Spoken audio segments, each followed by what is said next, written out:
Bonjour, bienvenue sur Histomed, la chaîne de l'histoire de la médecine en question, qui va continuer à s'intéresser à la médecine occidentale au Moyen-Âge, notamment celle qui se pratiquait à l'ombre des monastères.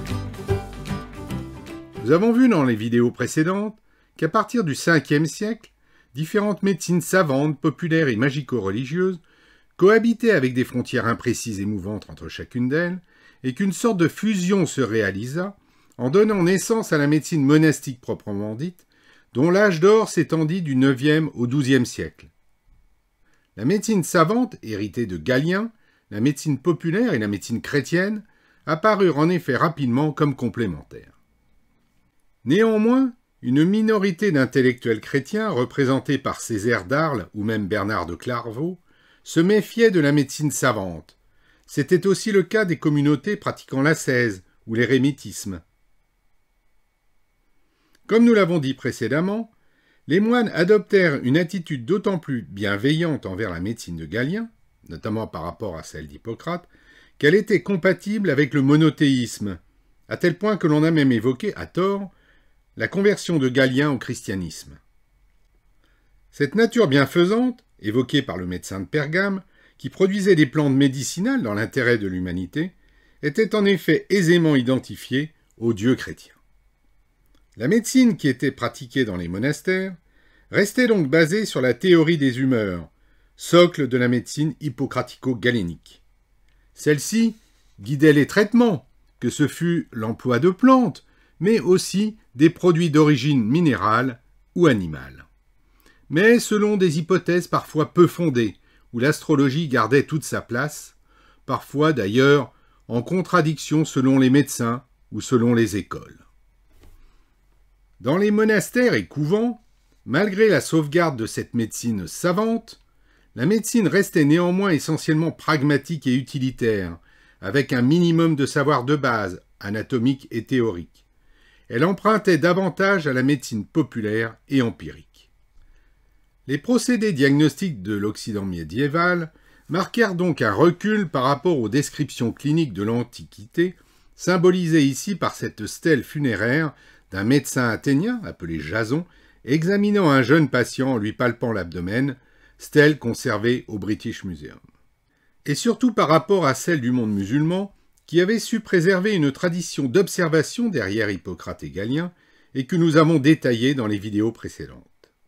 En Occident latin, les textes médicaux conservés et recopiés étaient le plus souvent axés sur la dénomination de la maladie et la description des remèdes, plutôt que sur l'étude directe des symptômes, comme en Orient.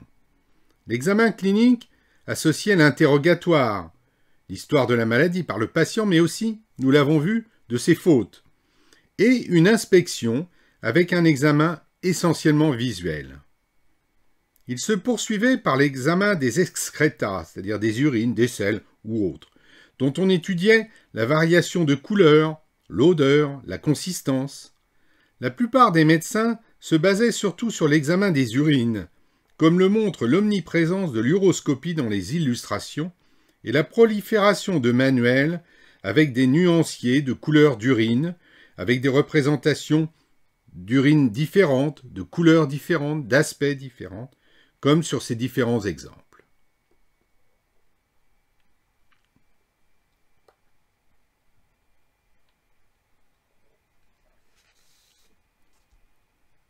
Le flacon d'urine, ou matula, est d'ailleurs le symbole médiéval du médecin, comme le stéthoscope l'est pour sa représentation moderne, mais peut-être pas pour longtemps, je pense qu'il sera bientôt remplacé par un ordinateur. Mais il n'y avait pas que les urines, il en était de même du sang des saignées, avant, pendant et après coagulation, source d'une riche sémiologie. La palpation des malades pour apprécier les qualités de diverses parties du corps, la présence d'abcès, de tumeurs ou de masses liquidiennes, était surtout utilisée par les chirurgiens. Nous verrons que cet examen physique sera l'une des causes de l'éloignement des clercs de l'étude de la médecine. Temps fort de la consultation, la prise du pouls inspirée de Galien restait un processus complexe, et cela même avant que soient connues les nombreuses modifications qui seront apportées par Avicenne.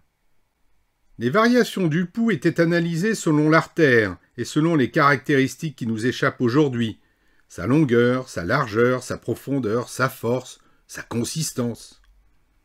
Les pouls étaient décrits avec des adjectifs standards qui pouvaient se combiner en autant de catégories, parfois comparés à des mouvements d'animaux, fourmis, vers ou serpents, chèvres, etc.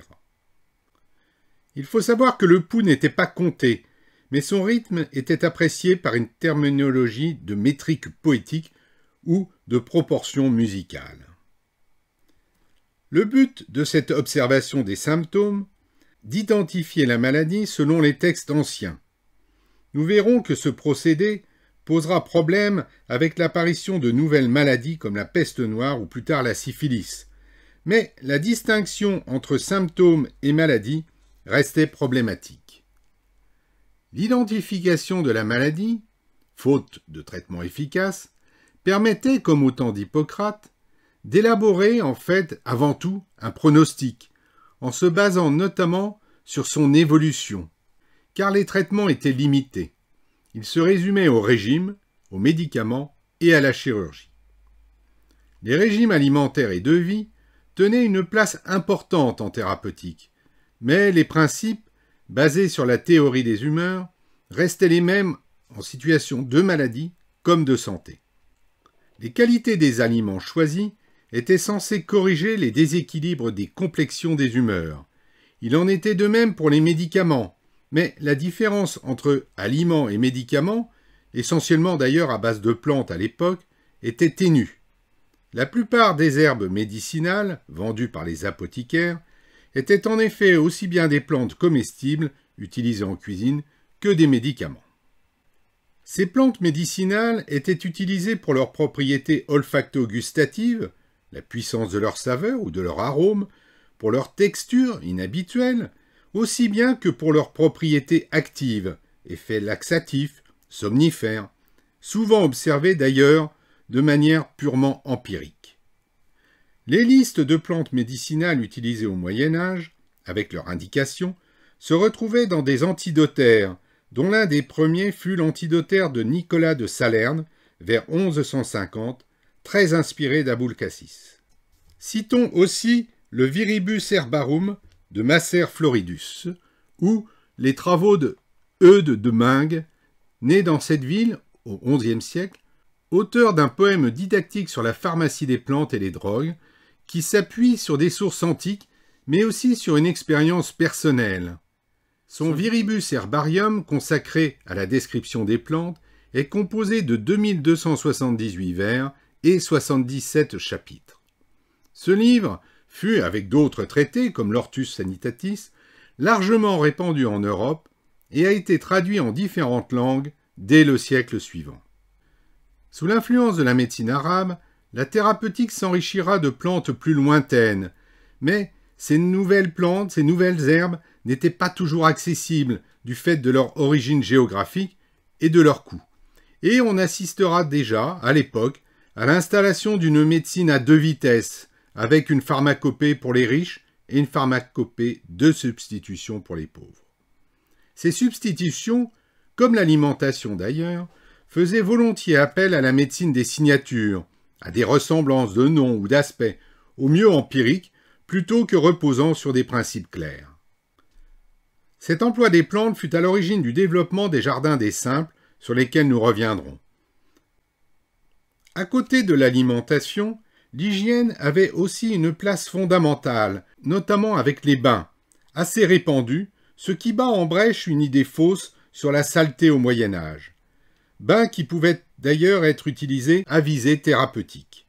Cette hygiène médiévale fut fortement influencée par les traductions latines des textes arabes à partir du XIIe siècle, les plus importants étant le Canon d'Avicenne, dont on voit ici l'exemplaire de la bibliothèque de Besançon, traduit de l'arabe au latin par Gérard de Crémone au XIIe siècle, et dont nous avons tiré plusieurs illustrations pour cette vidéo.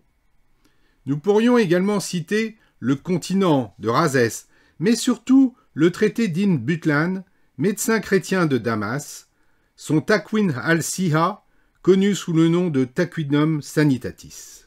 Citons aussi à partir du XIVe siècle les traités d'hygiène d'Avenzoar et de Maïmonide, qui furent également traduits en latin. Héritiers de cette tradition grecque et arabe, les traités hygiéniques occidentaux, comme le Regimina Sanitatis, dont nous reparlerons, apparut dans la deuxième moitié du XIIIe siècle, où le Compendinum Salernitanum résumé des 7 grands maîtres de l'école, dont on voit ici un exemplaire de 1350-1375, ayant appartenu à Bompard, le médecin de Louis XIII, puis à Vallot, le médecin de Louis XIV, avant d'atterrir à la Morgan Library de New York.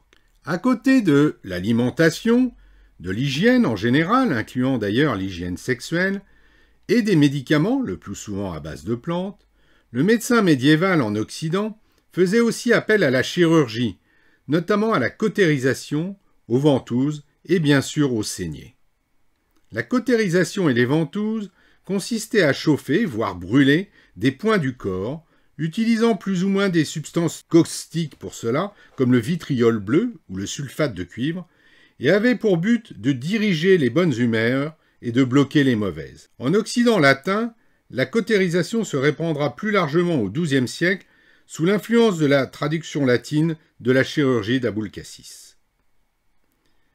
Les saignées, ou phlébotomies, moins douloureuses que les cautérisations, étaient le procédé chirurgical le plus souvent utilisé. Le principe était aussi d'évacuer ou de rediriger les humeurs en excès. On trouve de nombreuses illustrations désignant les endroits à saigner, mais c'est seulement avec l'accès au texte du galénisme arabe que les données théoriques et pratiques sur cette technique se précisèrent. Le plus souvent, les saignées se faisaient à l'une des 3 veines du bras, la veine céphalique, la basilique ou la veine médiane de l'avant-bras. Mais d'autres veines étaient parfois incisées dans des cas particuliers, comme à la jambe ou au front, notamment pour traiter la mélancolie ou les maux de tête. Comme le montrent ces illustrations, l'incision pouvait être remplacée par l'application de sangsues. Les saignées furent l'occasion d'interminables discussions théoriques. Valait-il mieux saigner largement, de façon immédiate, ou par série, en petite quantité? Fallait-il saigner dans une zone proche ou du même côté que le lieu affecté, ou dans une zone éloignée du mal, ou du côté opposé? Ces questions seront encore débattues bien après le Moyen Âge. Les discussions pratiques à propos de la saignée portaient aussi sur les dangers de celle-ci, notamment chez les petits-enfants, les femmes enceintes, les personnes âgées et toutes les personnes déjà faibles, les risques de léser une artère, un nerf ou de provoquer un ramollissement mortel du bras par gangrène infectieuse, décrits dans des manuscrits médicaux du XIIe au XVe siècle, étaient bien sûr connus et surtout redoutés. Ces 2 techniques chirurgicales mineures, de la saignée et de la cautérisation, qui remontaient à l'Antiquité, pouvaient être prescrites et pratiquées par des clercs médecins.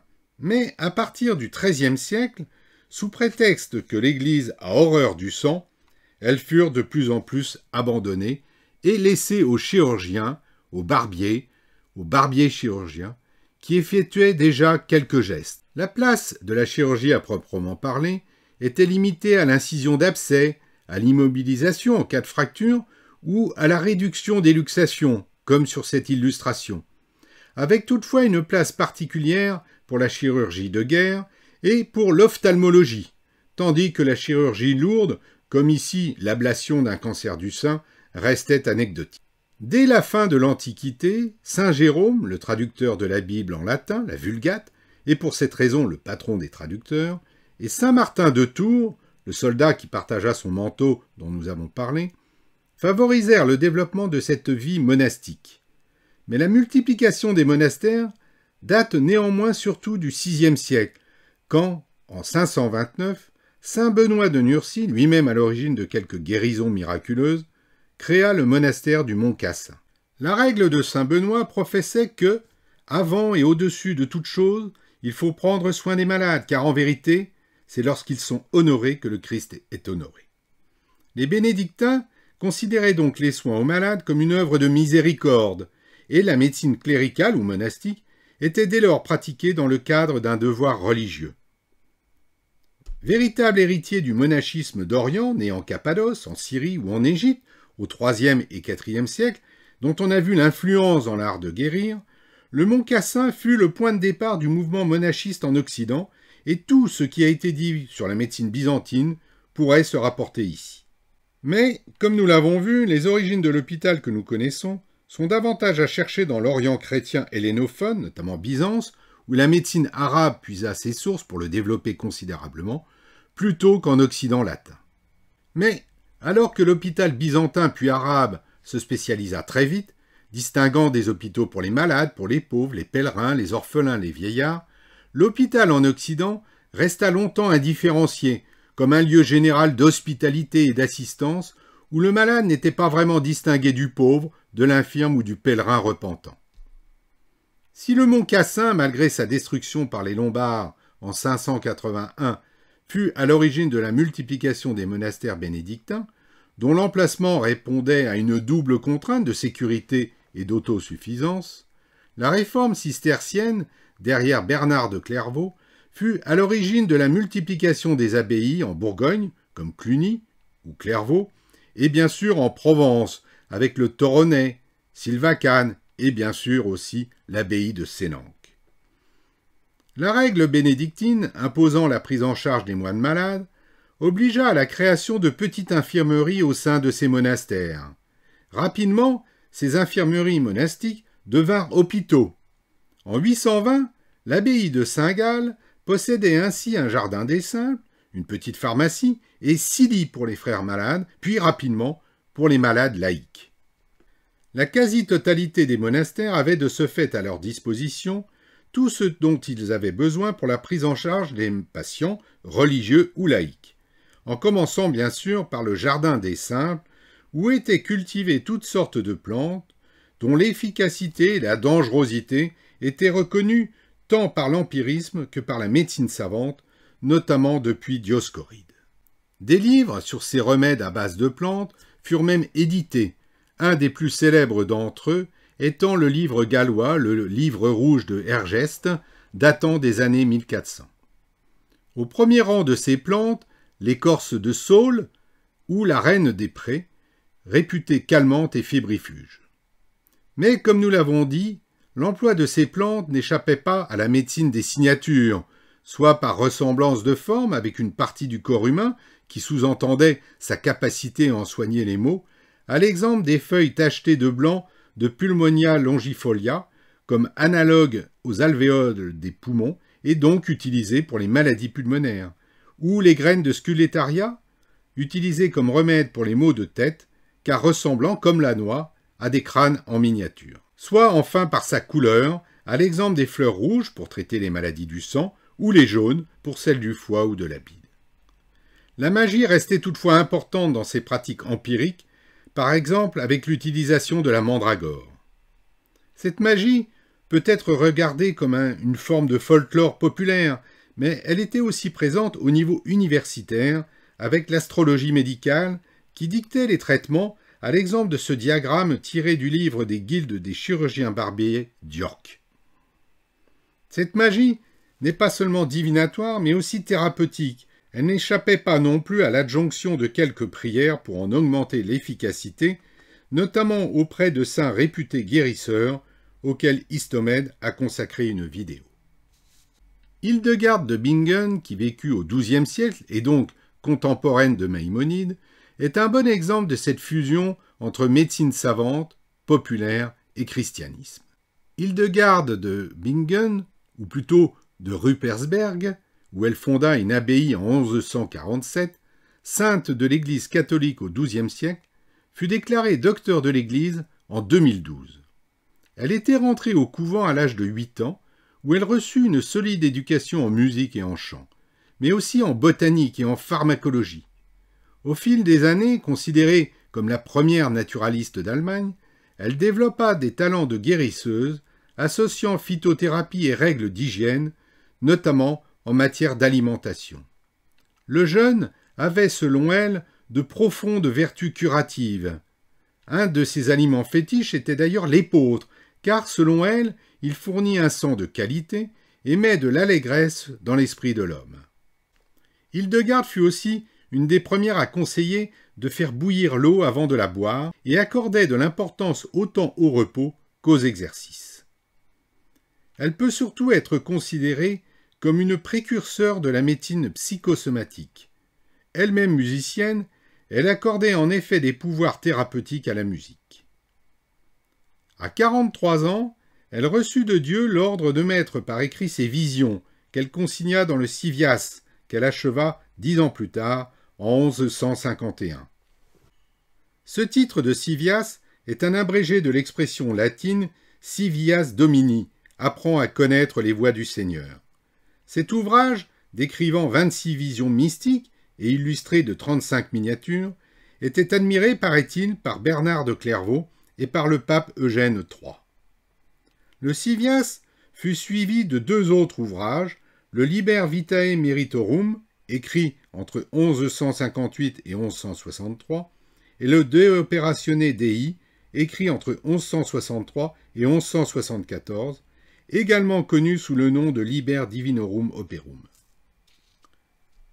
Ce livre des œuvres divines, teinté comme le précédent de mysticisme et également séparé en visions, en guise de chapitres, est un mélange de théologie et de philosophie naturelle, où Hildegarde expose ses idées sur l'organisation de l'univers et la nature de l'homme qui avait pour origine commune la création divine. Les deux ne pouvaient être séparés, et de grandeurs différentes, ils étaient construits sur les mêmes proportions, le même principe. Ce principe d'analogie universelle faisait de l'homme un petit monde dans le grand.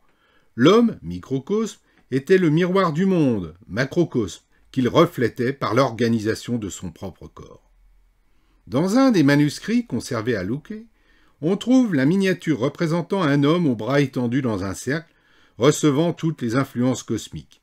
Représentation qui sera modernisée par Léonard de Vinci dans L'Homme de Vitruve. Hildegarde, dont le film Vision de Margaret von Trotta se veut une biographie, entretint une correspondance volumineuse avec les plus grands penseurs de son époque et participa à tous les débats politiques et religieux de son temps. Sa médecine combinait des éléments savants des grands auteurs et des ressources locales de médecine populaire. Elle s'intéressa ainsi à la mélancolie, qu'elle voyait comme une conséquence du péché originel chrétien. Au moment où Adam a désobéi à l'ordre divin, la mélancolie s'est coagulée dans son sang, écrivit-elle. On attribue à Hildegarde 2 ouvrages naturalistes, les seuls au XIIe siècle, véritable encyclopédie des connaissances du temps en matière de sciences naturelles et de médecine, dont le Liber Simplicis Medicinae, connu sous le titre de Physica, dans lequel 513 animaux, dont 41 sortes de mammifères, 61 sortes d'oiseaux et autres animaux volants, chauves-souris, insectes, et 300 plantes, la plupart selon une observation personnelle, mais aussi des métaux et des pierres, sont décrits avec la mention de leurs propriétés médicinales. L'autre livre d'Hildegarde de Bingen, dont il ne reste qu'un seul manuscrit traditionnel du XIIIe siècle, conservé à la Bibliothèque royale de Copenhague, est le Liber Compositae Medicinae, ou Causa et Curae, et traite de la santé et des maladies humaines, physiques et psychiques. Dans ce livre, Hildegarde, mais il n'est pas sûr qu'elle en soit l'auteur, du moins seule, s'appuyait fortement sur les traditions d'Hippocrate et de Galien, réalisant donc une synthèse entre les remèdes populaires et les théories savantes de la Grèce antique, et a donc toute sa place ici. Petit à petit, les infirmeries au sein des monastères s'agrandirent et se spécialisèrent plus ou moins. Pour les malades, le nosoconium, les enfants trouvés, les orphelins, les pauvres sans travail, les vieillards ou les étrangers. Charlemagne demanda en 803 que chaque cathédrale et chaque monastère ait un hôpital, terme où l'on retrouve d'ailleurs cette notion d'hospitalité. Grâce à cela, en 816, chaque évêché avait donc au moins un hôpital, parfois très important comme à Cluny où se trouvaient 80 lits. À cette époque, presque la moitié des hôpitaux de l'Europe médiévale étaient directement affiliés à des monastères, prieurés ou autres institutions religieuses, et la plupart des autres établissements laïques, notamment dans les villes, imitaient les communautés religieuses en formulant des règles de conduite précises, en exigeant un uniforme type pour l'habillement des soignants. Ce personnel religieux donnera naissance à des ordres plus ou moins spécialisés dont nous reparlerons, comme les Antonins en 1095. Ces établissements intégraient aussi les services du culte dans leur pratique quotidienne, et ce jusque dans leur nom d'hôtel-dieu. Celui de Paris naquit en 829, sur une structure qui avait été créée par l'évêque Saint-Landry de Paris en 651 pour servir de refuge aux indigents, aux infirmes et aux malades. Cet hôpital, qui sera agrandi par Saint-Louis, recevant ici son premier malade, par le peintre Fournier Sarlovez, hôtel-dieu qui restera à la charge du clergé, notamment les sœurs Augustines que l'on voit ici recevant une novice d'un côté et un malade de l'autre, et ce jusqu'en 1505, date à laquelle il passera à la charge de la municipalité. Comme nous l'avons vu, ces hôpitaux se développèrent surtout sur les chemins des grands pèlerinages, comme celui de Compostelle, mais aussi sur les routes de la Terre Sainte, avec la création d'ordres spéciaux, comme celui de Saint-Jean de Jérusalem, en 1100, transféré à Saint-Jean d'Acre, puis à Rhodes. Comme leur modèle byzantin, ces îlots de foi et d'asile étaient aussi, comme nous l'avons vu, des centres intellectuels où se recopiaient des manuscrits, essentiellement d'ailleurs en latin, le grec ayant été oublié. Mais si on fait abstraction du côté humanitaire de la médecine monastique et de son rôle dans la copie d'ouvrages anciens, l'apport de la médecine conventuelle peut être toutefois considéré comme nul sur le plan scientifique. En l'absence des connaissances de base au départ, les premiers médecins à l'ombre des monastères, mais dans les hôtels-dieux également, n'avaient que peu de moyens de les augmenter, l'Église se préoccupant plus des âmes que des corps. Heureusement, cette activité de soins, alliant le sacré et le profane, prit tant d'ampleur qu'elle détourna certains clercs de leurs fonctions sacerdotales et de copistes, obligeant les autorités religieuses à leur interdire de s'adonner à la médecine. Plusieurs conciles, comme ceux de Clermont en 1130, de Latran en 1139, de Tours en 1163, puis celui de Reims en 1219, décrétèrent que l'Église avait horreur du sang. Entraînant alors un glissement progressif de cette activité de soins, au départ réservée aux religieux, vers le monde laïque, et notamment vers une catégorie professionnelle qui s'occupait déjà un peu des corps, comme les barbiers, mais aussi les chirurgiens ambulants ou les arracheurs de dents. Le glissement de la médecine monastique se fit aussi vers des médecins de formation hippocratico-galénique, notamment juifs, et vers les écoles conventuelles ou épiscopales, comme celle de Chartres ou de Reims dont nous avons parlé, écoles qui seront relayées par les universités dont nous reparlerons. L'école de Salerne, qui se développa à côté du Mont Cassin, est un bon exemple de cette laïcisation de la médecine. Située entre Rome et la Grèce, à l'abri des invasions, la région de Salerne, d'une rare beauté, simple ville de cure au départ, était un territoire cosmopolite, puisque cette ancienne colonie grecque, comme en témoignent les ruines proches de Paestromes, avant d'être soumise à Rome puis au pouvoir gréco-byzantin, était devenue musulmane avant d'être intégrée au royaume des deux Siciles. On retrouve d'ailleurs ce cosmopolitisme dans la fondation légendaire de la cité, par le grec Pontus, le romain Salernus, le juif Hellénus et le sarrasin Adela. Aux mains des Lombards jusqu'à sa prise par le Normand Robert Guiscard en 1076, cette cité hippocratique du haut Moyen-Âge, favorisée par la présence des moines du Mont Cassin voisin, associait déjà un hôpital et un centre d'enseignement, mais il semble qu'un hôpital existait déjà dès le Ve siècle et la présence d'une école est prouvée en 846. D'une grande renommée dès la fin du IXe siècle, l'évêque de Verdun s'y rendit en 988 pour traiter ses calculs rénaux, et le roi de France, Charles le Simple, fit même appel en 904 à l'un de ses praticiens. Les 10 médecins qui composaient le collège, avec à leur tête un doyen, se placèrent d'emblée sous le patronage d'Hippocrate et de Galien. Une rivalité s'instaura donc rapidement entre les laïcs, parmi lesquels de nombreux médecins étrangers, et les religieux du Mont Cassin.